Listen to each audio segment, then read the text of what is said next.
time for the Tesla weekly update here, and I have Tesla pulled up on the weekly chart here, and we can see the green line is the 8 EMA, and it's currently closed back above the 8 EMA and still stuck under the resistance of the 21 EMA there at 186.37.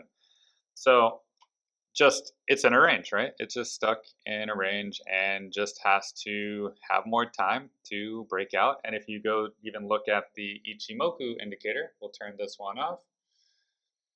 And the Ichimoku is saying the same thing, right? Looks like this conversion line here was support. And up here is going to be some more massive resistance around 200, 201, or 202 in that area, right? So it's stuck in between the EMAs and it's stuck in between the indicators of the Ichimoku. So I expect it to just continue to be in that range until it's able to finally break into the cloud or above the cloud in the future. And if we go to the GAN on linear scale, and here's the GAN on linear scale, we can see that it's still also stuck in a more larger range, right? The blue angle up here, which currently meets the orange arc around 228, and the bottom orange angle right here, which is currently at a low, maybe around 150, right? So this is a giant range for the GAN on linear scale.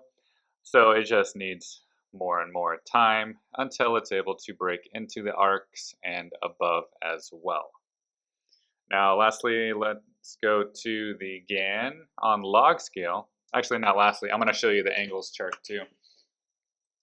So GAN on log scale, there we have it.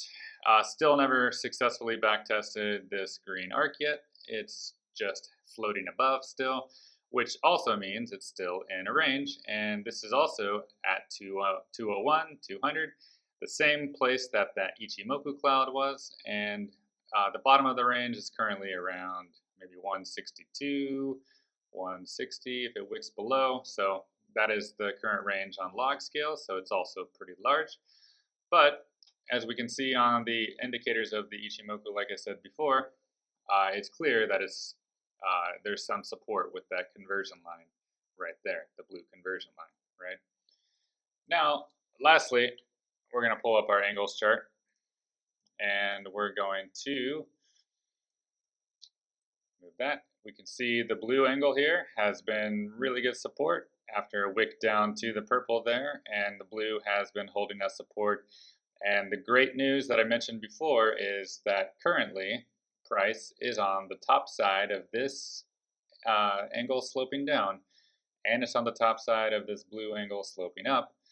And when we zoom in a lot, we can see how well this blue angle and this green angle sloping down held very well. So this is looking like the bottom, really, right? This blue angle, since it's holding very well and it's on the top side of this, it's looking like this is the bottom, and that we could just be ranging for some time until it's able to finally break the resistance. You can see how much resistance this angle sloping down is, until it's able to finally break above. So if it happened next week, that would be 228, right? We saw all the resistances at that level, right? But if it happened maybe in October of 2024, that would only be 200, right? So it could just do this, right? It could just go range, range, range, range, and then finally break out above right there. We'll make that white, right? Because we see that 200 is massive resistance, right? So could it just move sideways, essentially, until October, until this angle gets right here? Yeah, it really could, right? But it could also go a lot faster, a lot sooner, maybe around here or so. So we're just going to keep an eye on this chart. But the good news is support is holding, and all indicators are showing it's stuck in a range, and that support has been found. The bad news is we don't really know how long it's going to take, so it's just going to require more and more patience.